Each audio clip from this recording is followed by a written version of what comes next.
And today's topic is they knew who you was before you did.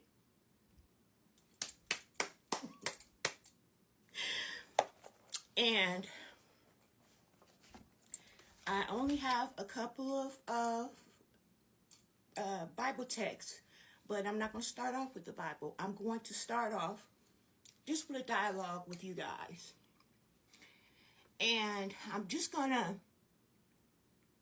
start off by talking about I'm bringing somebody up that everybody knows. This don't have nothing to do with if they're chosen or not. I'm only bringing this person up because everybody, I don't care who you are, you're going to know who I'm talking about, okay? Now, first, before I bring this person up, I want to say there's a big difference between being righteous and being religious. And that is going to be a big part of my dialogue today. Like, why do I look so light? Thing is right in my face, I guess. Pull this over here a little bit more. Be closer to my tone. Okay, that's better. So first I want to say that there's a big difference between being righteous and being religious. And like when you think of somebody that's chosen, you got to understand that means that they're salt of the earth. That means that they are the light, a beacon not of just a beacon of light, but a beacon of hope, a beacon of love, a hope. When you see them, you think of God. You don't think of the world. Just because somebody is famous and has a million people who know them, that don't mean that they are chosen. They have been chosen to do something, but they are not chosen by God. You know, they've been chosen to wear a title, but not one of royalty from the Most High. So let's get that out the way.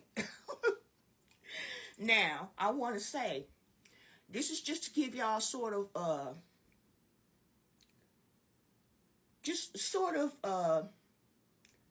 somebody that y'all can understand when I say they know who you was when they first laid eyes on you, when they first understood who you was, that they knew who you was. Michael Jackson. When they first stepped on the stage, it was only 4 of them. They didn't know they was going nowhere until Michael Jackson got on stage too. He was the youngest, but he was the act. He was the act.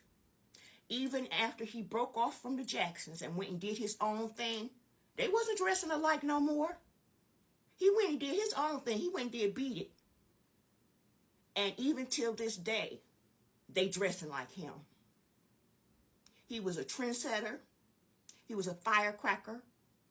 He was a light. Now, I'm not going into if he was chosen by God and all that. I'm only saying that's how they knew who you was. Because Jesus beat Michael Jackson any day. And you got trace of the Most High that you have had since you was young.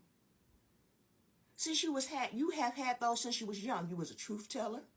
The things that got you in trouble. You was a truth teller. You was the one who didn't want to wear the particular style that was out. You could wear anything and make anything look fly. You was the one that was picked on, and people go out their way to pick on you. Why? Because you was already set apart, and you was already a peculiar people. And so that's when I say Michael Jackson, you automatically know. Think about it. People aren't just chosen because they're peculiar or because they've been bullied or they was the scapegoat and all that. That don't make you a chosen person. Because you could have been the scapegoat and then grew up to be a narcissist. No. Somebody who continue being who they are. Somebody who can be bullied, can be talked down on, and all the trials you go through to get to finding out who you are for real, when they can no longer bully you, when they can no longer tell you who you are, and you kind of believe them. All the way up until that point, you never stop being original. You never stop being a trendsetter. You are the brand. You're the brand. If you notice, a lot of us chosen, the only reason why a lot of us might wear Nike is because it says just do it, because that's the attitude we got. We're going to get it done. But we are the brand. We don't have to wear name brand. And people still will copy our style because we're the brand.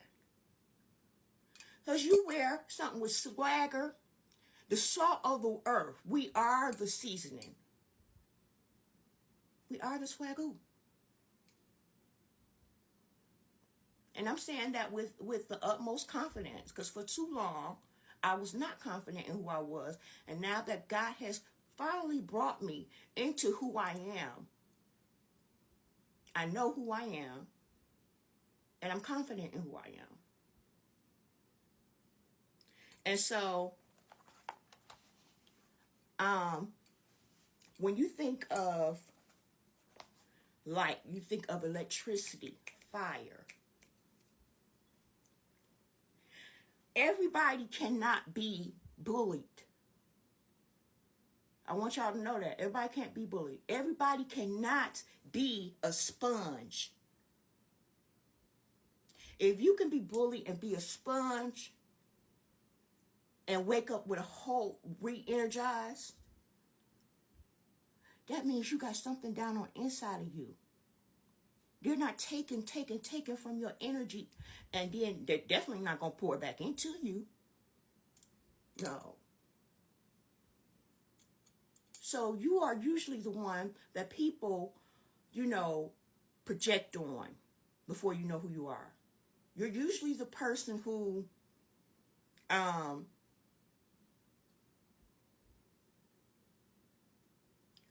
is made to feel like you doing something wrong by existing. You the one who walk in a room and everybody make you feel like you the misfit. They get on one accord. They don't even know each other. They'll get on one accord just to hate against you. Why? Because they feel like you got an advantage. They feel like it's not fair that God chose you. They feel like they know you're going to land on your feet when you go through something because God is with you. And they're jealous. That's what it is. I want to tell you guys about how we are natural healers. To be able to absorb somebody's negative feelings. But not only that, to be empathetic and want to know why are you frowning? What's wrong? Even after you've been bullied, you want to know why. Why are they bullying me? I wonder if something's wrong at home.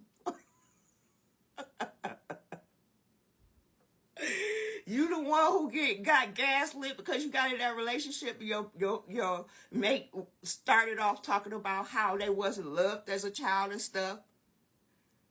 So you let them go a little further in abusing you. Like, they don't know how to love. I'm going to show them how to love. I'm going to be the one to show them how. I'm going to let that slide. I know that their parents weren't there for them. I know mine wasn't either, but still.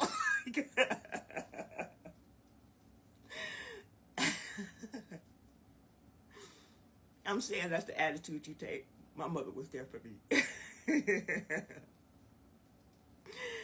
Well, you know, we're the ones who have this hope, this kind of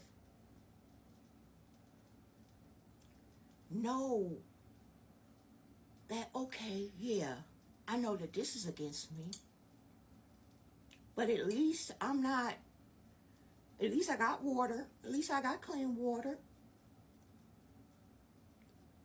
Yeah, I know that I'm struggling to pay my bills, but at least I'm not in jail and I can pay my bills. You are the one who can see the silver lining. No matter what the situation, you don't feel entitled. That entitled spirit, I don't like that spirit. That entitled spirit, that's a Negatron spirit. That's another thing. We're not jealous and envious people. We're not haters. We are the kind of people who will walk directly up to the person that we think they look so pretty and be like, they might be thinking you being funny because so many people do be being funny. But you really do be saying, where did you get your hair done at? Oh my goodness, that just matched. You know, with your face being circular, I don't think I could pull that out because my face is oval. But I love short hair on you. That is the look for you. I'm telling you. I can't a lot of people pull that off. They might think you being funny because of how the world is set up. But you are the one who don't have that kind of energy. You don't have that kind of jealousy and envious. You know, you the one who will be like, I can't do that. Can you show me how to do that?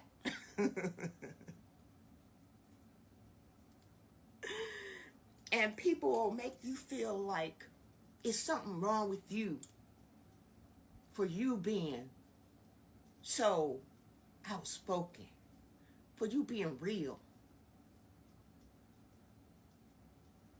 Like, man, you need to calm down. You be doing too much. What? I like her hair. Be like, just chill out. You don't gotta tell her. Oh. Man, you be doing too much. Man, everybody gonna be thinking we weak.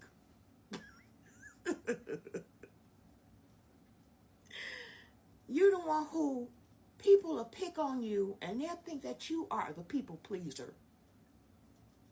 Because you don't stand up for yourself as fast as you would if you wasn't respectful.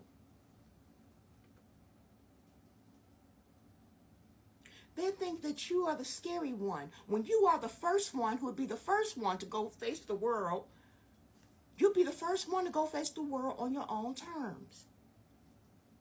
I have left whoopings at home to travel halfway across the world, not knowing nobody, to avoid a whooping. So which one would feel more scary? Getting on a Greyhound at 14 with $15, going to California,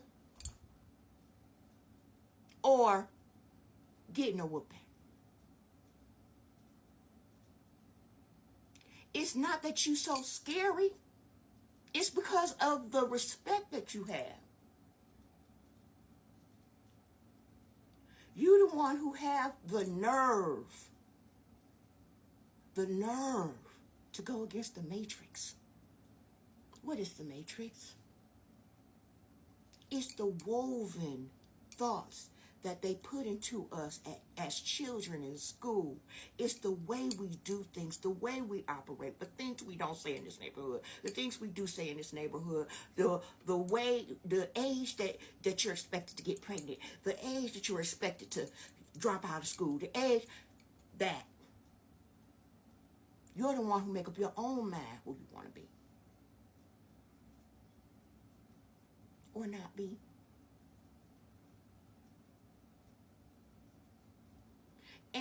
because you are so different, people are able to pounce on that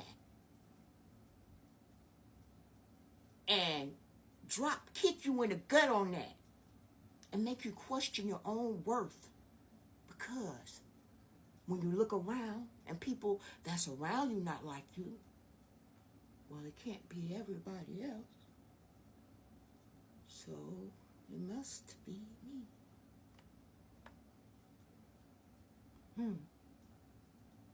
That's another thing. We take accountability for our actions. We'll be the first one to apologize when we're wrong. You ain't got to pull teeth out of our mouth to get us to apologize. When we know we're wrong, we're wrong.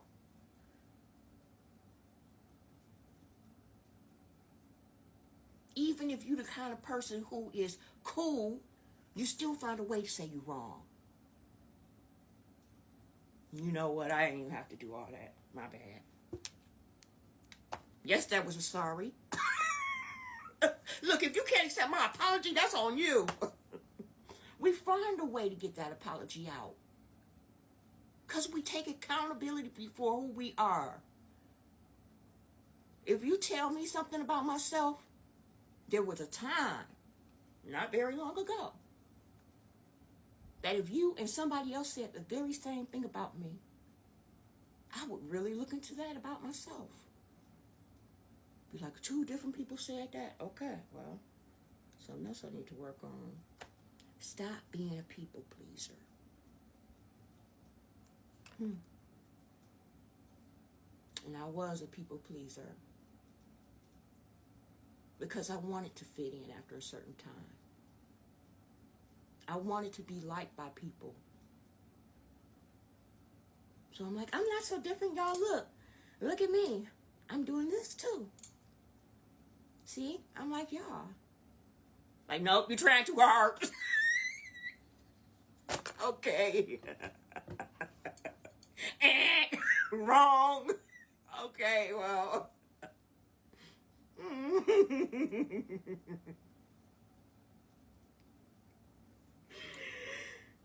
Oh my goodness. So I was thinking about how being salt of the earth. With salt, a person wouldn't know who you was until you opened up your mouth. Sometimes people look at you and be like, man, there's something different about them. I can't put my finger on it. I know they're not one of us. I do know that. But let me see. What is it? How you doing? Or go up next to them because you know they're going to say, how you doing? Or maybe not. I don't know. But anyway, be like, hi, how are you? Oh, that's what it is. Friendly. Salt. Salt breaks ice.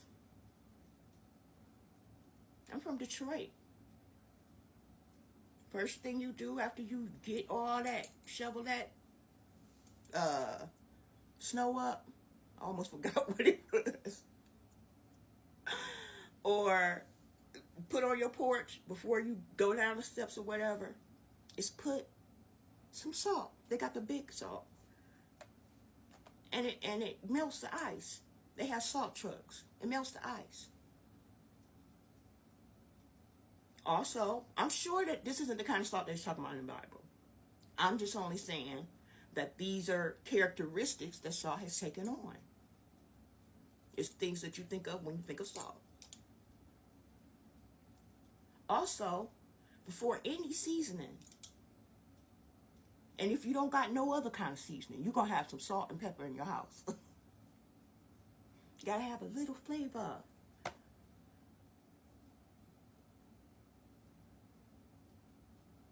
And that's us. As soon as we open our mouth. We're not talking about frivolous unless we're trying to put on.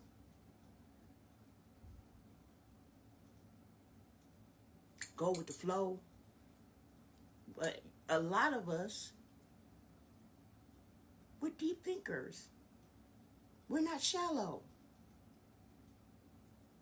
We want to know more about stuff that's, you know, or our craft.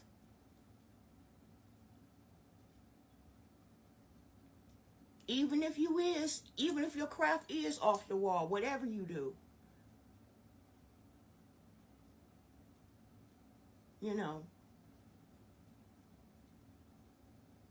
I have seen people who was more righteous, that was a dancer, and somebody who was religious.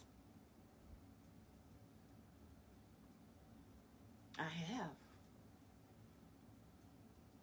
Being righteous is having a moral code, doing the right thing when it's not required.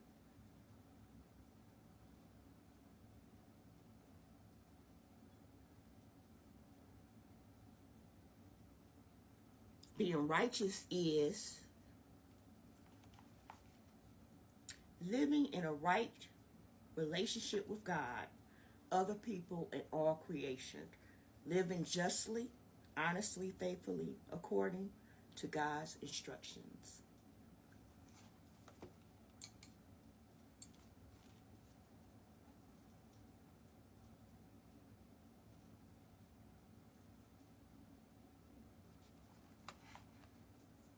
We can be, somebody can be rich and famous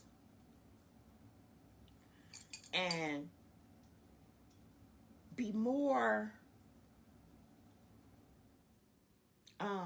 seen by people, and there can be somebody who's living a righteous, God-fearing life, a holiness life. Now I'm on the right track. A holiness life. The chosen. Somebody can be a concert.